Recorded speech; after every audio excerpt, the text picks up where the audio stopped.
الحمد للہ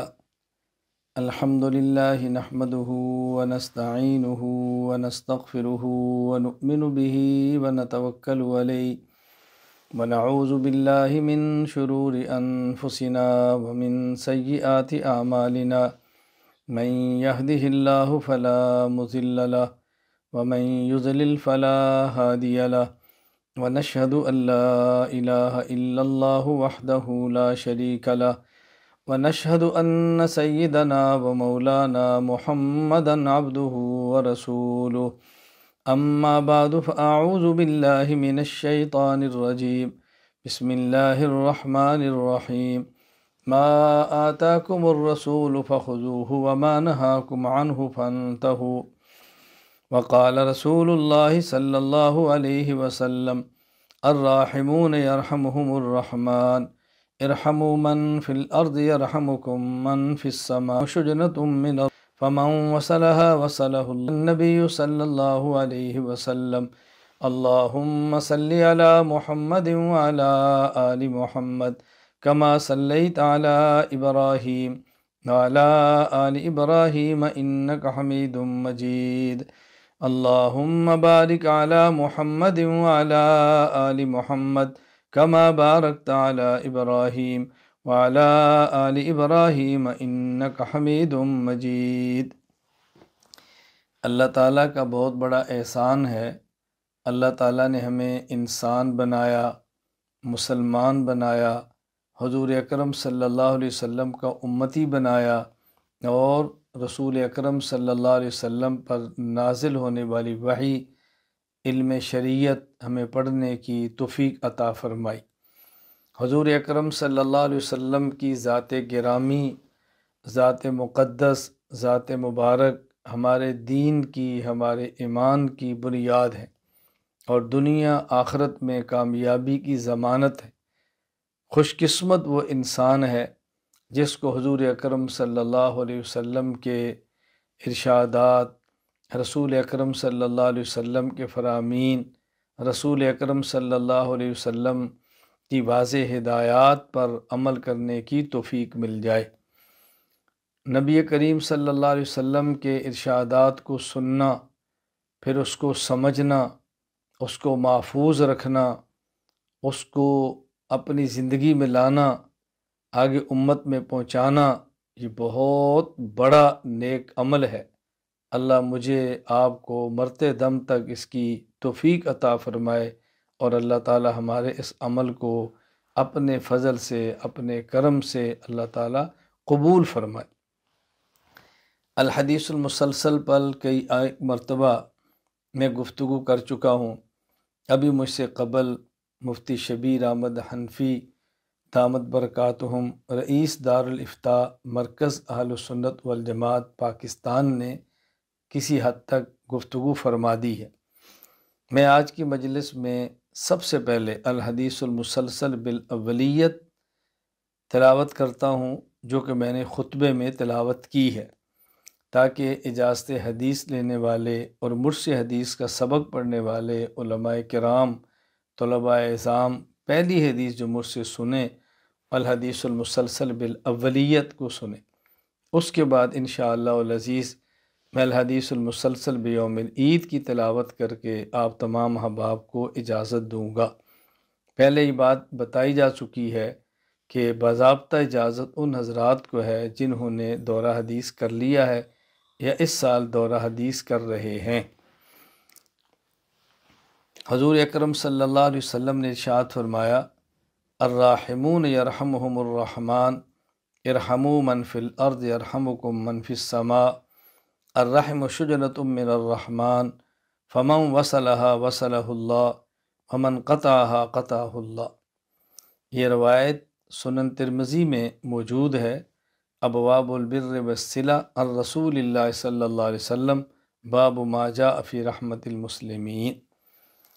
اس حدیث پاک کو میں نے سنا ہے الشیخ المحدث مولانا عبد الغنی طارق حفظہ اللہ تعالی، جو ابھی حیات ہیں، جامعہ حمیرہ للبنات رحیم یار خان میں مدرسہ ہے، اس کے مدیر ہیں۔ اسی طرح میں نے حدیث مبارک سنی ہے شیخ عبد الرحمن الکوثر حفظہ اللہ تعالیٰ سے، جو حیات ہیں اور اس وقت بحرین میں موجود ہیں۔ تو یہ حدیث مبارک ان دو حضرات سے لے کر حضرت سفیان بن عیینہ تک یہ حدیث مسلسل بالاولیت ہے۔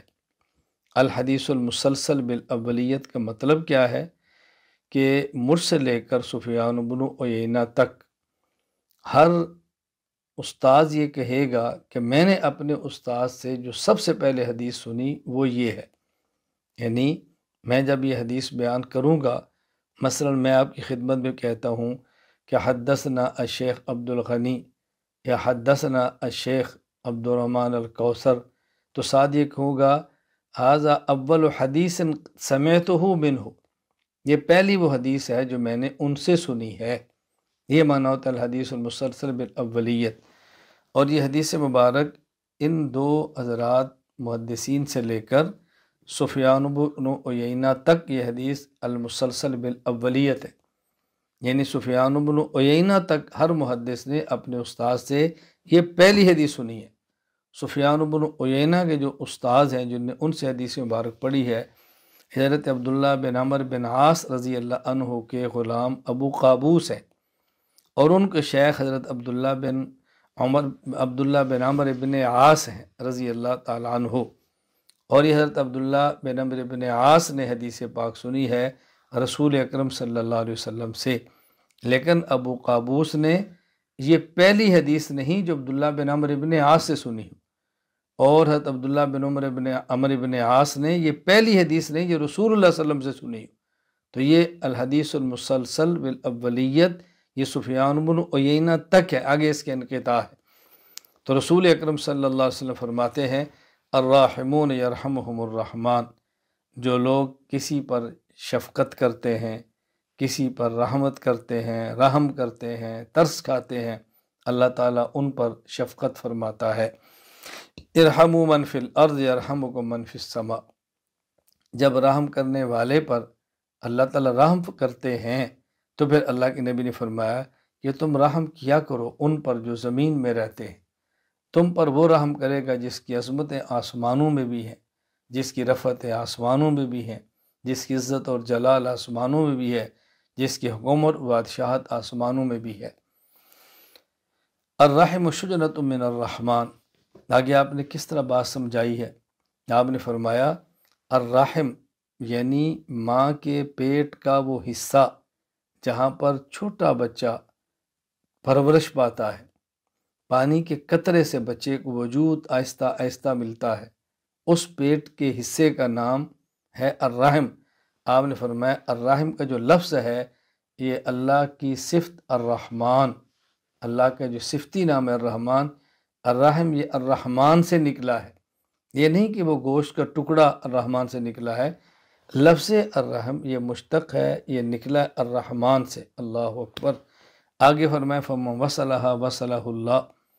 جو ماں کے پیٹ کے رشتے کا خیال کرتے ہیں، شفقتیں کرتے ہیں، اللہ اکبر، اللہ تعالیٰ ان کا خیال فرماتے ہیں۔ کیا معنی؟ جو ان رشتوں کو جوڑتے ہیں اللہ تعالیٰ ان کو جوڑ دیتے ہیں، اللہ تعالیٰ ان کے حالات کو سازگار فرماتے ہیں، اللہ تعالیٰ ان کے معاملات کو بہتر فرما دیتے ہیں۔ ومن قطعها قطعہ اللہ، اور جو ان رشتوں کو توڑ دیتے ہیں اللہ ان کے معاملات کو پھر درست نہیں ہونے دیتے، ان کو دنیا میں اس کی سزا ملتی ہے کہ ان کے حالات اور معاملات بدتر ہو جاتے ہیں۔ حدیث مبارک پڑھنے کا بنیادی مقصد یہ ہے ہم اس حدیث پاک پر عمل کریں۔ اس لیے ماں کے رحم سے جن رشتوں کا تعلق ہے وہ کون سے رشتے ہیں؟ اولاد ہے، بہن ہے، بھائی ہے، تھوڑا اوپر جائیں گے تو پھر چچا ہیں، چچے ہیں، پھوپھی ہیں، یہ سب ہمارے وہ رشتے ہیں کہ جن کا تعلق ہمارے بہت قریب کے رشتوں سے ہوتا ہے۔ تو شریعت نے صلہ رحمی کی بہت زیادہ ترغیب دی ہے۔ اس لیے آج کے دن میں اور آپ اس حدیث پڑھنے کے بعد اس بات کا اہتمام کریں کہ ہمارے جو خون کے اور ماں کے رحم کے رشتے ہیں ان سے درگزر کرنا سیکھیں۔ اگر اس رشتے میں سے کسی نے ہم سے زیادتی کی ہے ہم اللہ کے لیے اس کو معاف کر دیں،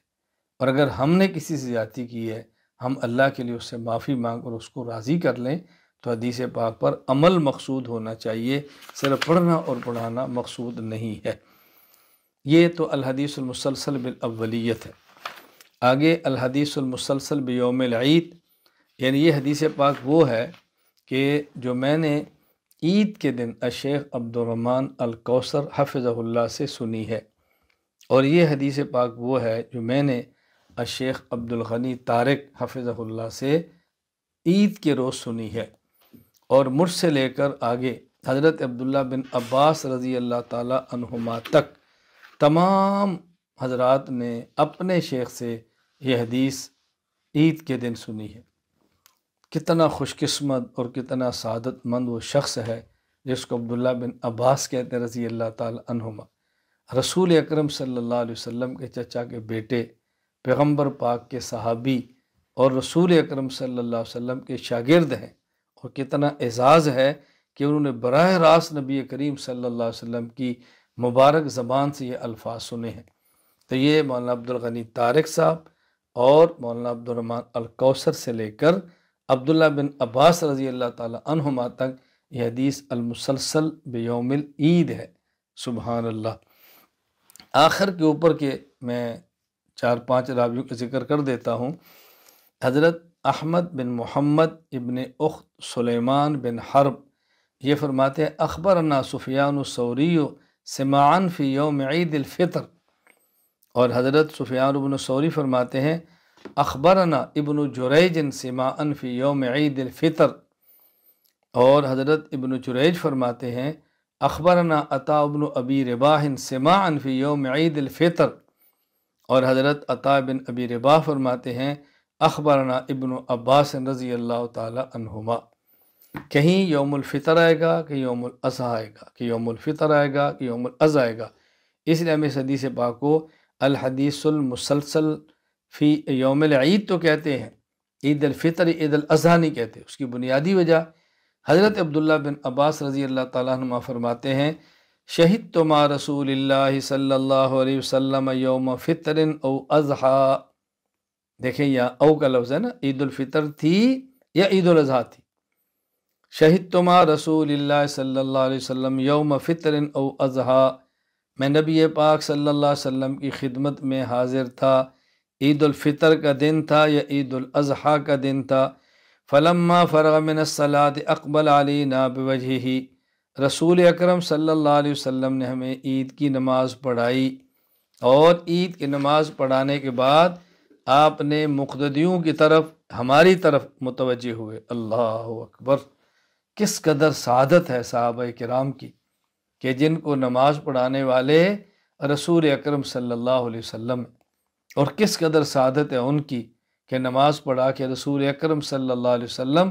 اپنا مبارک رخ، اپنا مبارک چہرہ ان کی طرف کرتے ہیں اور آپ متوجہ ہوتے ہیں صحابہ کرام کی طرف۔ کتنے بڑی سعادت ہے، سبحان اللہ۔ انسان اس لفظ کو پڑھتا ہے تو انسان پر ایک وجد کی کیفیت طاری ہوتی ہے کہ عبداللہ بن عباس کیا فرماتے ہیں شہدت مع رسول اللہ صلی اللہ علیہ وسلم یوم فطر او اضحیٰ فلما فرغ من الصلاة اقبل علینا بوجہہ، میں عید الفطر عید الاضحیٰ کو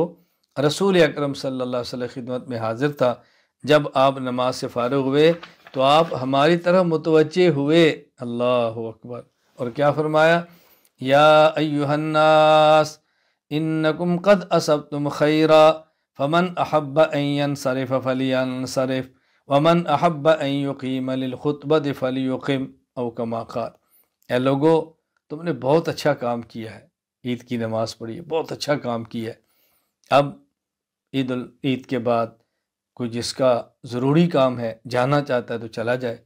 اور رکنا چاہتا ہے تو رک جائے خطبے کے لیے، کیونکہ آپ سمجھتے ہیں کہ عید الفطر یا عید الاضحیٰ کے بعد جو خطبہ ہے وہ واجب نہیں ہے، وہ مستحب ہے، سنت ہے، تو رسول اکرم صلی اللہ علیہ وسلم نے ارشاد فرمایا۔ تو یہ حدیث پاک وہ ہے کہ جس کو سلفی نے اپنے جزء المفرد لسیاق طرق مسلسل یوم العید میں، اور ترک طریقہ سیوطی سے زیاد المسلسلات میں، اور ثعلبی نے منتخب الاسانید میں، ابن عقیلہ نے الفوائد الجلیلہ میں نقل کی ہے، اور اس کی ابو داؤد، ابن ماجہ، نسائی، حاکم نے تخریج کی ہے۔ امام ضیاء محمد بن عبد الواحد المقدسی نے اس کو مسلسلاً نقل کیا ہے خمسۃ احادیث مسلسلہ میں، اور مستقل بعض محدثین نے اس پر ایک کتاب لکھی ہے، خطیب بغدادی نے، حافظ ابن عساکر نے، حافظ عبدالعزیز قطانی نے، اللہ اکبر، اور حافظ مرتضی الزبیدی نے تغرید بالمسلسل بیوم العید میں، اور سید محمد عبداللہ قطانی اس کو نقل فرماتے ہیں طالع السعید فی المسلسل بیوم العید میں۔ اللہ تعالیٰ مجھے اور آپ سب کو رسول اکرم صلی اللہ علیہ وسلم کے دین کا سچا خادم بنائے، اللہ ہمیں رسول اللہ صلی اللہ علیہ وسلم کے مبارک دین کا نوکر بنائے، اللہ میں آپ کی غلامی کرنے کی توفیق عطا فرمائے۔ میں خدا کی قسم اٹھا کر کہہ رہا ہوں کہ رسول اکرم صلی اللہ علیہ وسلم کی غلامی یہ دنیا کی سرداری ہے، پیغمبر پاک کی غلامی یہ سرداری ہے۔ آپ نے سنا ہے واقعہ حضرت زید کا، کہاں وہ بکتے بکاتے رسول اللہ صلی اللہ علیہ وسلم تک پہنچے اور اعلان نبوت ہوا، کلمہ پڑھ لیا، تلاش کرنے والے ان کے خاندان کے لوگ مکہ مکرمہ پہنچے، حضرت زید کو لینا چاہا، رسول اللہ صلی اللہ علیہ وسلم فرمایا کہ زید سے پوچھ لو، یہ جانا چاہے تو آپ ان کو لے جاؤ۔ تو حضرت زید نے کہا نہیں، میں تو یہاں سے نہیں جا سکتا، کہا غلامی کی زندگی ہے۔ تو حضرت زید نے یہی بات سمجھائی تھی نا کہ نبوت کی غلامی تو دنیا کی بادشاہی سے افضل ہے۔ آزادی کو چھوڑ دیا اور نبی پاک صلی اللہ علیہ وسلم کے در اقدس پر رہے۔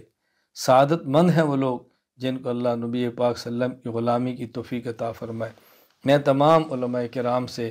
میں طلباء کرام سے گزارش کرتا ہوں کہ جن نے آج الحدیث المسلسل بالاولیت مجھ سے سنی ہے، میں ان کو اجازت دیتا ہوں۔ جن نے الحدیث المسلسل بیوم العید سنی ہے، میں ان کو اس حدیث پاک کی بھی اجازت دیتا ہوں،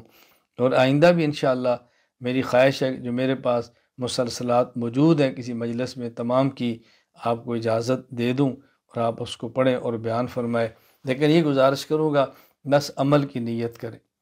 عمل سے زندگی بنتی ہے، جنت بھی جہنم بھی،